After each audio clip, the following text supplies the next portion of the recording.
Simply speaking, the blood type diet is a weight loss plan created by Dr. Peter D. Adamo, which emphasizes each blood type carries certain genetic traits in digesting certain foods better. This means a certain food type should consume and restrict certain foods.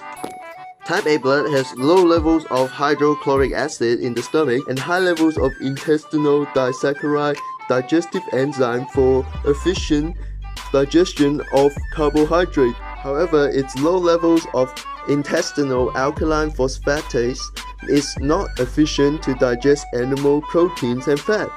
Therefore, being a type A means being a vegetarian with a lot of organic and fresh vegetables, fruits, beans, and legumes, and whole grains while cutting down meat. Also, they are recommended to do low-intensity activities such as yoga or meditation regularly, while the frequency and time spent on these activities are unidentified. Although the recommended daily calories consumption per day is 8,400 kilojoules, the funny thing is, my guy, Dr. D. Adamo, did not give any information on calorie suggestion in his diet. In a normal diet, the 10 organs in the digestive tract chemically and mechanically break down food into smaller molecules to enable absorption. Catabolism breaks down micronutrients, carbohydrates into glucose, fats into fatty acid and glycerol, and proteins into amino acid. They're absorbed in the small intestinal walls, then released into the bloodstream towards each cell's mitochondria. Production of energy requires respiration, meaning the cells catabolize the molecules and release water and CO2 in exchange with inhaled oxygen and capturing energy in the ATP. Storage occurs through anabolism as glucose and some amino acids are converted back to glycogen, while the excess from those plus fatty acid and glycerol converted back to fat. And fat will be stored in the adipocyte, while glycogen is stored in the liver and skeletal muscles for later use.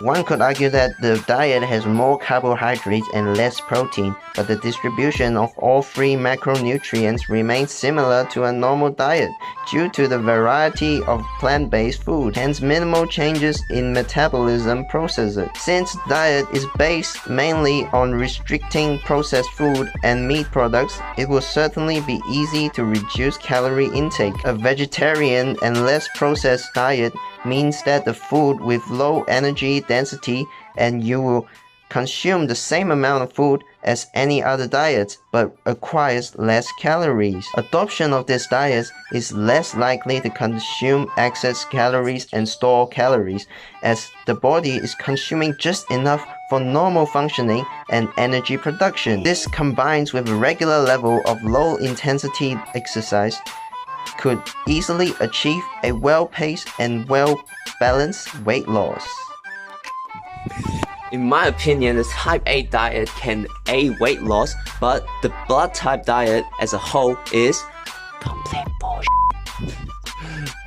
Firstly, the restrictiveness of the diet eliminates whole groups of food recommended in the National Dietary Guidelines, which means the lack of variety and appetites compared to a normal diet. It could restrict certain necessary vitamins, minerals, and other nutrient intake, such as type 8's diet's lack of omega-3 vitamin B12 will lead to deficiency, causing potential health problems and body malfunctions. Hence, it's also unsustainable for individuals to adopt a long-term type A diet because these nutrients are vital to our health and mortality. Although supplement intakes are recommended, it is simply not sufficient enough to replace certain food, according to Winchester Hospital.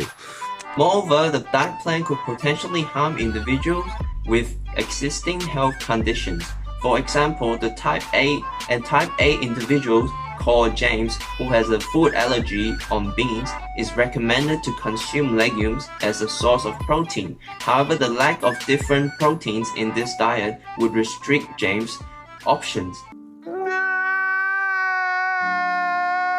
In the long term, if James runs out of options and chooses to consume beans by type A diet's guideline, it may lead to serious conditions and even death.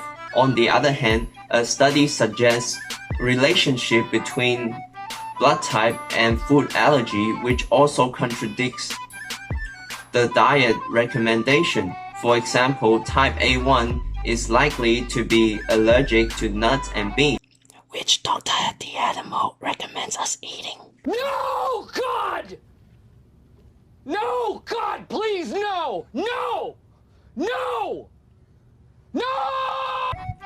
Furthermore, this diet also recommended certain blood types to perform a certain intensity of exercises. This is a big no to me because if I am to follow this dietary plan, it means I have to take all the required steps, and as an energetic type A, I'm only allowed to do low-level activities like yoga and tai chi because I'm more prone to raising cortisol level. Oh, hell no! To lose weight, the energy expenditure should always exceed the energy intake.